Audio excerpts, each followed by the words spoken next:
We are going to learn two things. One, factorization method problems we are going to continue, that is sums with three terms.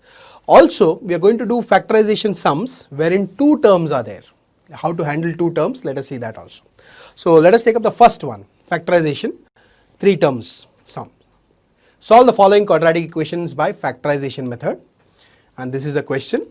Root 2 x square plus 7x plus 5 root 2 is equal to 0. Right? Now, this question root 2 x square plus 7x plus 5 root 2 is equal to 0 on the right side. Any factorization problem I have told you, you have to keep 0 on the right side, all the terms on the left side, and there are three terms. Can you see that?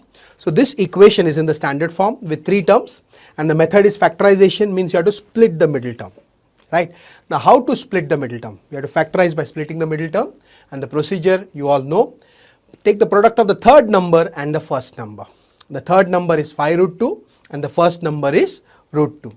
Right? If you multiply 5 root 2 and root 2, root 2 into root 2 gives you 2. 2 into 5 gives you 10. So we need to get the factors of 10. Okay? In such a way, what way? Look at the last sign. Last sign is what? Plus.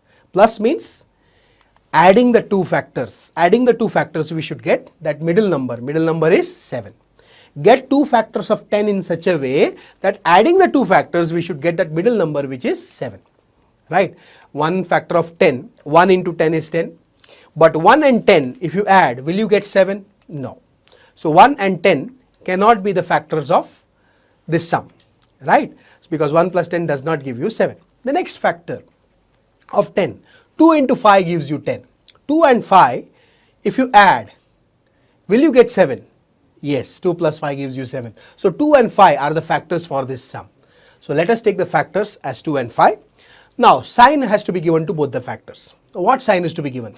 When the last sign is plus, give the middle sign to both the factors. What is the last sign? Plus.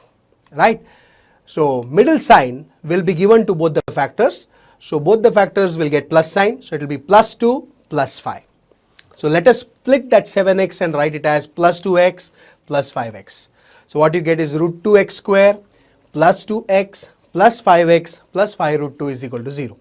Now we got four terms. We have to take common out of the first two. We have to take common out of the last two. If you see the last two terms, we can take out 5 common. But in the first two, nothing appears common. So let us get something that can be taken common. X square and x can be taken common. Root 2 is there in the first term and 2 is there in the second term. Now 2 can also be written as root 2 into root 2, yes or no? So what we'll get is root 2x square plus 2 is written as root 2 into x plus 5x plus 5 root 2 is equal to 0. Now there are 4 terms. Let us take common out of the first two and also out of the next two. From the first two we can take out root 2x common, and from the next two we can take out 5 common.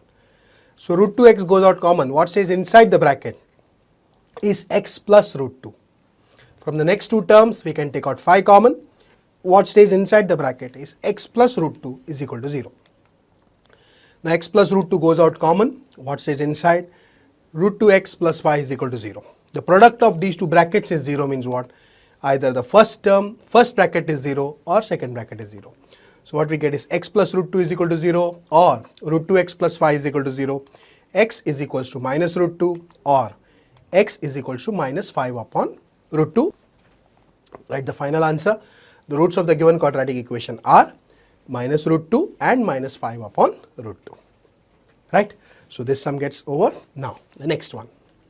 Solve the quadratic equations by factorization method. 9x square minus 16 is equal to 0. Now what is the difference in this sum and all the sums we saw till now? In all the sums we saw till now, 3 terms on the left side. Here only 2 terms are there. Right? This 9x square minus 16 is equal to 0. Only the first term and the last term are present. Right? And since only first term and last term are present, we have to factorize this by using the formula a square minus b square. 9x square could be written as 3x the whole square, and 16 is nothing but 4 square is equal to 0. Now 3x the whole square looks like a square, 4 square looks like b square is equal to 0, and we know a square minus b square, we know it is nothing but a plus b into a minus b. right? So 3x square minus 4 square could be written as 3x plus 4 into 3x minus 4 is equal to 0. Now the product of these two brackets, these are the factors of that equation. That is why the name of the method is factorization method. The product of these two brackets is 0, means what? Either the first one is 0 or the second one is 0. So what we can say, 3x plus 4 is equal to 0 or 3x minus 4 is equal to 0. So we get x is equals to minus 4 upon 3 or x is equals to 4 upon 3. Then we write the final answer. The roots of the given quadratic equations are minus 4 upon 3 and 4 upon 3.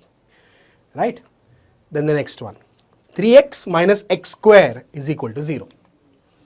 Now, this equation 3x minus x square is equal to 0. Only two terms are there. Arrange it in the standard form. So what we get is 0 is equals to x square.